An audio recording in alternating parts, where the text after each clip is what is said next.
No me dejaron más remedio, me vi obligada a encender la Harvard señal, porque veo a una gran cantidad de científicos y comunicadores en redes y en distintos medios esforzándose por explicar con claridad y sin exageraciones qué es lo que está pasando con 3i Atlas. Y al mismo tiempo veo canales de inclinación pseudocientífica fuera de control apoyados en la prensa sensacionalista y sacando un montón de conclusiones apresuradas basadas en una hipótesis. Y tú dirás, pero ¿qué provecho pueden sacarle a desinformar? Bueno, cuando una noticia causa sensación, vienen las visitas, los likes y eso paga bien. Y lo preocupante es que mucha gente se queda con esa versión. Y como ha ido escalando además, las versiones que aparecen son cada vez más exageradas. Y lo sé porque yo también lo estoy viendo en mi vida diaria. Si te has perdido de las actualizaciones o no conoces mucho sobre este objeto, el 3i Atlas, quédate porque aquí te vas a enterar de todo.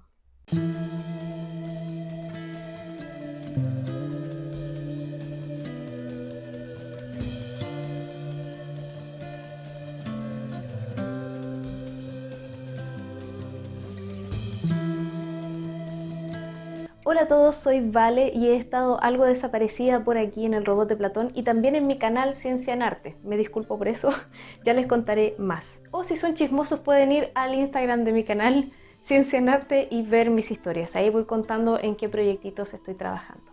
Pero aunque he estado ausente, eso no significa que haya perdido de vista el tema del 3i Atlas.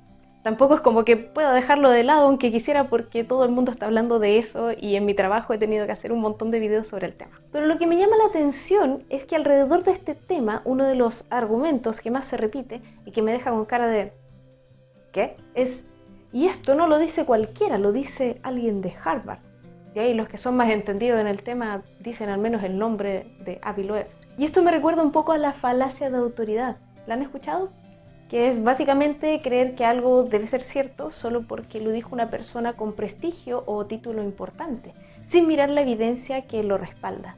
Se supone que no es una falacia si viene de alguien que es experto en el área, y aunque suena impactante que venga de alguien de Harvard, incluso los expertos pueden equivocarse. Como siempre Aldo recuerda en este canal, no porque algo lo diga un experto significa que sea verdad.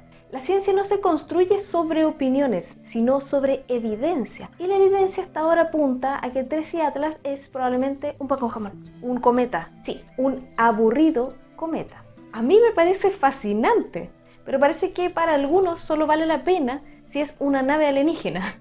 Y pues como la realidad a veces es menos emocionante, no siempre tiene tanto alcance. Pero ya entendí que solo con argumentos sólidos no se gana la batalla contra la desinformación, que no los entienden. Así que me pregunté, ¿qué puedo hacer para que esas personas cuyo pilar fundamental en una discusión sobre el tema sea lo dijo alguien de Harvard, empiecen a notar qué dice la evidencia y qué es puro humo sensacionalista?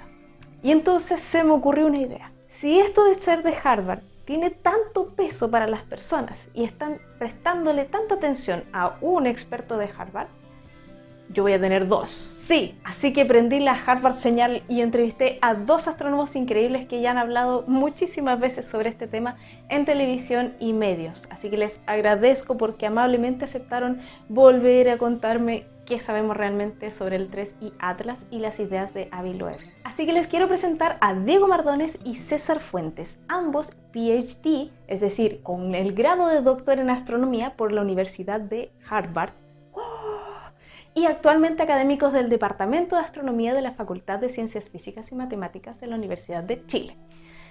Les pido disculpas si la cámara se mueve mucho, esto fue totalmente improvisado en mi trabajo y no andaba con mi trípode ese día. Y se me cansaban los hombros, así que en un momento la cámara se va así, lo siento. Así que bueno, empecemos por el principio. Lo primero que les pregunté fue qué es el 3i Atlas, para que quienes no saben puedan ponerse al día. Y esto fue lo que dijeron. 3i Atlas es el tercer objeto interestelar que conocemos en el sistema solar, por eso el nombre 3. Y Atlas se debe al nombre del instrumento con el cual fue descubierto en un telescopio en el norte de Chile en junio de este año. Sabemos que viene desde fuera del sistema solar por su órbita que es una órbita hiperbólica distinta de todos aquellos objetos como la Tierra que orbitan el Sol. ¿Por qué es importante? Todos los objetos pequeños, todos los cometas y asteroides que conocemos son del sistema solar, salvo 3. Descubrimos uno hace alrededor de 8 años, uno un año después y uno este año. Mi segunda pregunta fue, ¿quiénes lo están estudiando y qué es lo que podemos aprender de él? Por ser una ventana a la formación de planetas distintos al Sol, estamos todos los científicos que nos interesa la formación de planetas y del sistema solar, tratando de tomar todos los datos posibles de esta corta visita que hacen cualquiera de estos objetos interestelares, en particular 3i Atlas, que anda bastante rápido. Se mueve más del doble de la velocidad con la que orbita la Tierra alrededor del Sol. No conocemos qué sistema es aquel en el cual se formó 3i Atlas. Por su órbita, que es probable que venga como del disco grueso de la Vía Láctea. Eso quiere decir que puede ser sumamente viejo. Por su composición sabemos que probablemente es bastante antiguo y que ha estado dando vueltas alrededor de la galaxia, al menos por la vida o probablemente por la misma vida que tiene el sistema solar. Entonces, ¿qué pasa? O es un cometa que viene de una estrella similar al Sol, si es que viene desde por aquí cerca, y en ese caso esperamos que tenga una composición química similar al Sol. Si es que viene de más allá, desde el disco grueso, puede ser un cometa más antiguo y tendría entonces una composición química que nos va a revelar cómo nació un sistema planetario en esa zona desde donde proviene este cometa hace muchos años atrás, antes que nazca el Sol. Y por lo tanto podemos tener una ventana a ver cómo funciona la formación planetaria y de asteroides también, provenientes de otros sistemas. Y podemos aprender bastante de la variedad que se encuentra en otros discos protoplanetarios del cual surgen los planetas. Entonces el interés en su estudio, más allá de ser interestelar, que ya de por sí es apasionante, es porque nos puede decir, es como traer material primordial del nacimiento de otra estrella. Ahora, la tercera pregunta es, ¿quién es Avi Loeb y qué es lo que afirma? Avi es un muy connotado astrofísico de la Universidad de Harvard. Tuve la suerte de tener clases con él. Era un experto en cosmología, hoyos negros y en teoría principalmente, a lo cual ha hecho muchas contribuciones bien importantes y bien impresionantes. Antes de Avi Loeb voy a contar una historia histórica. Hay algunos astrónomos muy destacados que han hecho grandes contribuciones a la humanidad o a la astronomía mundial, que a veces se equivocan con una idea, no sé, disparatada, que no resulta ser correcta. Uno de ellos, de mis ídolos, es Fred Hoyle. Fue un tremendo astrónomo de comienzo del siglo XX. Fue una persona sumamente importante en nuestra comprensión del interior de las estrellas, de la evolución estelar, y también trabajó en galaxias y cosmología. En cosmología, Fred Hoyle no fue capaz de creer en el Big Bang, en la expansión del universo, y propuso una alternativa, que era en aquella época el universo estacionario. Y en ese momento era perfectamente valioso esa contribución porque no sabíamos cuál modelo iba a ganar, hacia dónde apuntaba la evidencia. Y bueno, en el caso de Fred Hoyle, él siguió por muchos años creyendo en el universo estacionario cuando finalmente se había quedado solo. Entonces ya a esas alturas se equivocó. Si vamos, mira, mucho más lejos, hay un personaje muy conocido, se llama Johannes Kepler, que propuso un modelo del sistema planetario solar que predecía la distancia de los planetas usando los sólidos regulares, y él mismo se dio cuenta que no funcionaba y lo descartó. Eso es tremendamente valioso y muy difícil de hacer. Bueno, aquí tenemos a Avi Loeb, un profesor de la Universidad de Harvard. Yo lo conocí antes de volverme a Chile cuando él estaba llegando. Es una gran persona, es muy buen astrónomo, es más bien teórico, no trabaja con datos directamente. Trabajaba inicialmente en cosas de cosmología, pero sabe modelar y no sé, y es curioso y le gustan mil cosas. Y desde el descubrimiento del Oumuamua, que fue el primer objeto interestelar, se interesó en este tipo de objetos. En el caso de Oumuamua, tenía una órbita un poquito rara. Que había una aceleración que no calzaba con lo que uno esperaría de un objeto que no tuviera actividad cometaria, y ese objeto, el primero, era un asteroide inerte, no tenía estas jets o gas que estuviera escapándose que pudiera explicar esta aceleración extra. Posteriores datos, la verdad es que han dado señales que era consistente con nada sobrenatural para el movimiento de este objeto. Sin embargo, Avi se enfocó en la posibilidad de que esa aceleración tuviera un origen inteligente, algún tipo de propulsión, que hubiese sido una nave espacial, por ejemplo. Y él propuso un mecanismo de vela interestelar si es que fuese una nave. Y no funcionó. Y luego descubrimos otros mecanismos de aceleración que son los que funcionan con este tipo de objetos.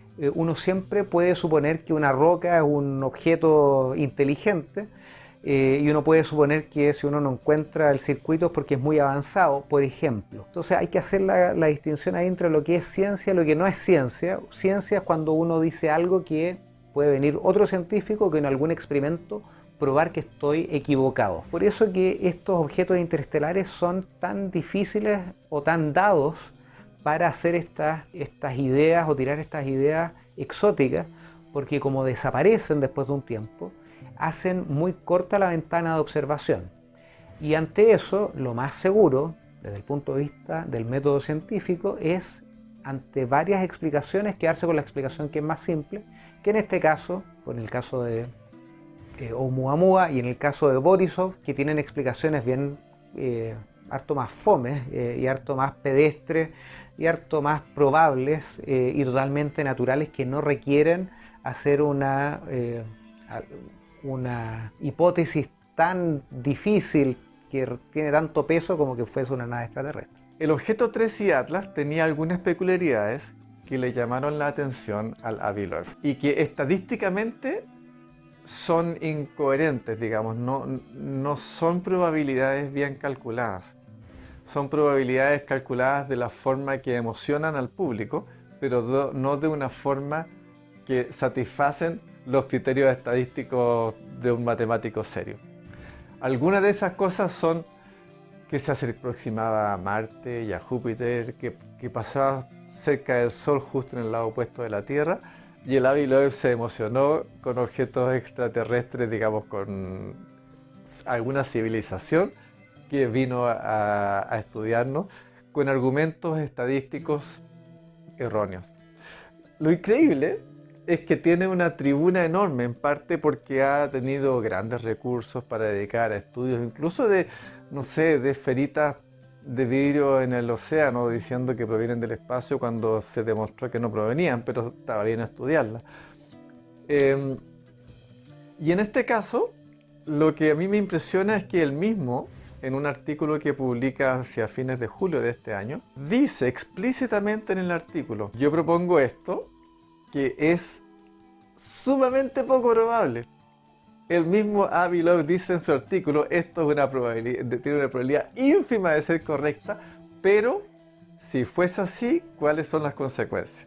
Y si uno lee las entrevistas del Avi Loeb, no dice eso, que sí está publicado en su artículo, sino que las entrevistas más bien indican que eso es lo que él cree que es más probable que sea. Entonces, conclusión, Avi Loeb es un gran astrónomo, que yo valoro mucho científicamente, sabe lo que hace, pero que le falló su intuición estadística, está buscando prensa, y él mismo sabe que hay un 99,9999, quizás más, por ciento probabilidades de que este sea un simple cometa de 1 a 5 kilómetros de diámetro que pasó cerca del Sol y se va a escapar. Sin embargo, él quiere llamar la atención por explicaciones más exóticas. Y bueno, igual nos interesa saber qué es lo que sigue ahora. ¿Qué sigue con el 3I Atlas? Los pasos con respecto a este objeto son aprovechar esta pequeña ventana para observarlo con todo lo que tengamos. Tratemos de ver de dónde provenía este objeto, que aparezcan más hipótesis mejor informadas de dónde probablemente se produjo, cuáles son las condiciones en el disco protoplanetario que las puede hacer diferentes o parecidas a aquellas del sistema solar, por ejemplo. En el caso de que su composición química sea similar al Sol, bueno, genial, pero no es de gran interés en el sentido que no nos provee nada tremendamente nuevo. Es otro objeto similar al Sol, probablemente viene de una estrella similar al Sol. Pero si su composición química tiene una menor abundancia de ciertos, lo que en astronomía llamamos metales, de elementos pesados, entonces es probable que sea más antiguo, que venga de una estrella que nació algunos miles de millones de años antes que el Sol y nos va a estar entonces trazando la Vía Láctea como era mucho antes del Sol, y eso es de mucho interés. ¿Qué es lo que buscamos? Primero, saber dónde está, en qué minuto, en qué instante está dónde, nos ayuda a determinar su órbita con más y más precisión. Nos ayuda a entender tanto desde dónde vino como hacia dónde se va a dirigir, y nos ayuda a entender si es que la órbita está cambiando, si se desvía o si se acelera o no, va a tener mecanismos similares como los de otros objetos. Entonces el estudio orbital es importante. Y esta última pregunta la hice solo a pedido de algunos de ustedes que me han estado preguntando en mis redes. ¿Podremos saber alguna vez específicamente desde dónde vino 3i Atlas? Y esto fue lo que dijo. ¿De dónde viene en el sentido de qué estrella? No, eso no lo vamos a saber nunca. Ya lo sabemos de forma aproximada, sabemos de qué dirección llegó. Pero en esa dirección hay estrellas por aquí cerca, unas medianas y otras distantes, y no sabemos y no vamos a saber de cuál de ellas viene. Así es, señoras y señores, tal vez la respuesta no es una fiesta en sí, pero es lo que es. Y para quienes realmente sepan apreciarlo, será fantástico. Para quienes entiendan el peso de su naturaleza, es decir, es un fósil espacial básicamente que nos puede decir mucho sobre otros lugares fuera de nuestro sistema solar, y dependiendo de su edad puede ayudarnos a confirmar o profundizar más aún en cómo era nuestra galaxia cuando este objeto se formó. Es hermoso. Quiero agradecerles a los profesores César Fuentes y Diego Mardones por responder a todas mis preguntas y ayudarme así a hacer llegar esta información no exagerada hasta ustedes. No quería irme sin antes decirle que en verdad los he echado mucho de menos, así que espero que les haya gustado este videito. Si te gustó el video, ayúdanos compartiendo o comentando para favorecer el algoritmo. Y si quieres saber más sobre este objeto, puedes ver los videos de Aldo aquí mismo en el robot de Platón, cada uno de ellos con lujo de detalles. ¡Nos vemos! No tenía un fondo acorde al 3i Atlas, así que puse mi cuadro gigante de los 53 científicos. Y se me acaba de ocurrir un pequeño juego. A ver a cuántos científicos reconocen de aquí. Varios de ellos ya los he mencionado en el canal. Solo es un juego, no tienen por qué saberlos, no tienen por qué conocerlos a todos. Así que nada, a ver qué tal les va. Me voy a salir y los leo en los comentarios. Adiós.